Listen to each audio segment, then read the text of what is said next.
ആജ്ഞയുടെ ഉദ്ദേശമോ? അപ്പൊ എന്താണ് ആജ്ഞാപിക്കേണ്ടത്? ശുദ്ധമായിരിക്കുന്ന ഒരു ഹൃദയം നിങ്ങൾക്ക് ഉണ്ടായിട്ട് തരണം.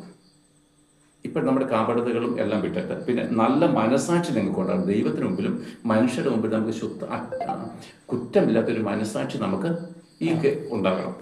നിർവ്യാജ വിശ്വാസം. ദൈവത്തിലുള്ള വിശ്വാസം എന്താണ്? വ്യാജമില്ലാത്തതായിരിക്കണം. എന്തെങ്കിലും ലഭിക്കാൻ വേണ്ടിയിട്ടല്ല, മനുഷ്യരുടെ മുമ്പിൽ മാനം തേടാനല്ല, എൻ്റെ പട്ടിണി മാറാനോ കടം കിട്ടാനോ അല്ല, എൻ്റെ വസ്തു മേടിക്കാനല്ല ഞാൻ ക്രിസ്തുവിനെ അന്വേഷിക്കുന്നത്. നിത്യജീവനായിട്ട് ക്രിസ്തുവിനോട് വാഴാനാണ്. ഇതാണ് നിർവ്യാജ വിശ്വാസം. എന്ന് വെച്ചാൽ യേശുക്രിസ്തു മടങ്ങി വരുമെന്നും എനിക്ക് അവനോടുകൂടെ ജീവിക്കണമെന്നുള്ള ഹൃദയത്തിൻ്റെ ആഗ്രഹം ഉണ്ടാക്കി കൊടുക്കാൻ വേണ്ടി സുവിശേഷം ലക്ഷ്യം. പിന്നെന്താണ്? എന്നിവയാൽ ഉളവാകുന്ന സ്നേഹം തന്നെ. അപ്പം ഈ വിശ്വാസത്തിൽ നിന്നുകൊണ്ട് കർത്താവിനെ സ്നേഹിക്കണം, മനുഷ്യനെ സ്നേഹിക്കണം.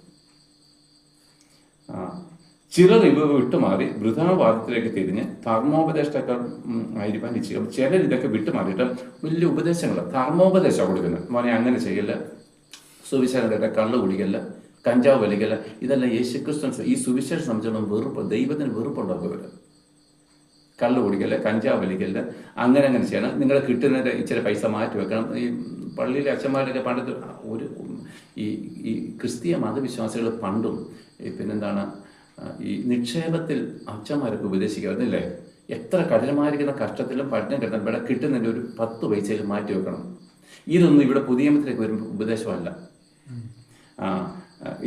നിങ്ങൾ പറയുന്നത് എന്തും ഇതാരാണ്? ഉപദേശകന്മാരുടെ പറയുന്നത്, സാധാരണ ജനങ്ങൾ. അപ്പം ഉപദേശകന്മാരുടെ ഉപദേശത്തിനടുത്തുള്ള ജനം വഞ്ചിക്കപ്പെടുക. സ്ഥാപിക്കുന്നതും എന്ന് ഇവരെന്താ സ്ഥാപിക്കുന്നതെന്ന് ഇവർ ഗ്രഹിക്കുന്നില്ല.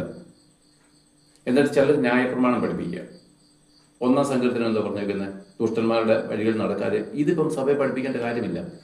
കാരണം ഞാൻ കള്ളു ഷാപ്പിൽ കയറിയിരുന്ന സുവിശേഷം പറഞ്ഞിരിക്കും. പക്ഷെ അന്ന് യഹൂദന്മാർക്ക് അത് സാധ്യമല്ല. യേശുക്രിസ്തു പാപികളുടെ കൂടെ അത്താഴം കൊണ്ടില്ലേ? അപ്പൊ പുതിയ നിയമത്തിൽ വരുമ്പോൾ ദുഷ്ടന്മാർ അങ്ങോട്ട് പോയേക്കല്ല, ഇങ്ങോട്ട് പോയേക്കല്ല, ഇങ്ങനൊന്നുമില്ല.